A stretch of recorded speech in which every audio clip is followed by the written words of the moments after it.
Dëgjoni reagimin e pabesueshëm të zëvendës kryeministres Balluku në lidhje me hetimet e Spakut ndaj saj.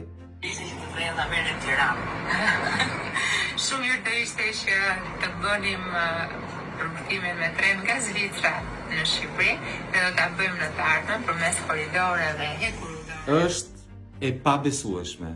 Të hënën Balluku është thirrur nga Spaku dhe është thirrur bashkë me avokatin e saj. Balluku çfarë bën? I hipën avionit, shkon në Zvicër e thonë bën xhiro me tren në Zvicër dhe na jep mend na thos sa të bukur janë trenat në Zvicër dhe sa bukur do ishte që këto trenat ishin në Shqipëri. Është e paimagjinueshme. Por nga ana tjetër, na duke e pabesueshme që Balluku një ditë do dilte para drejtësisë dhe kjo që ndodh. Na duke e pabesueshme që dhe Velia një ditë do dilte para drejtësisë dhe ajo ndodhi. E njëjta gjë ndodhi me Beqajn dhe me shumë të tjerë. Dhe e njëjta gjë ka përndodhur dhe me Ramën. Duhet të kemi besim. E ardhmja e Shqipërisë nuk mund të jetë modeli i korrupsionit i kësaj qeverie. Duhet të vazhdojmë të luftojmë dhe duhet mos dorëzohemi.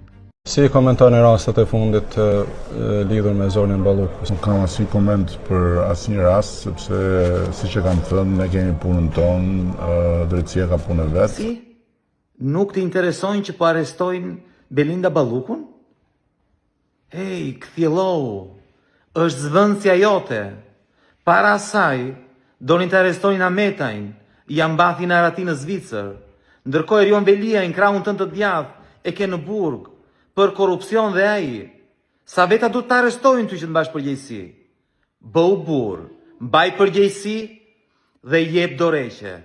Dëgjoni reagimin e pabesueshëm të zëvendës kryeministres Balluku në lidhje me hetimet e Spakut ndaj saj.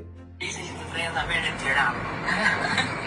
Shumë mirë do ishte që të bënim përmërtimin me tren nga Zvicra në Shqipëri dhe do ta bëjmë në të ardhmen përmes koridoreve e korridoreve. Është e pabesueshme. Të hënën Balluku është thirrur nga Spaku dhe është thirrur bashkë me avokatin e saj.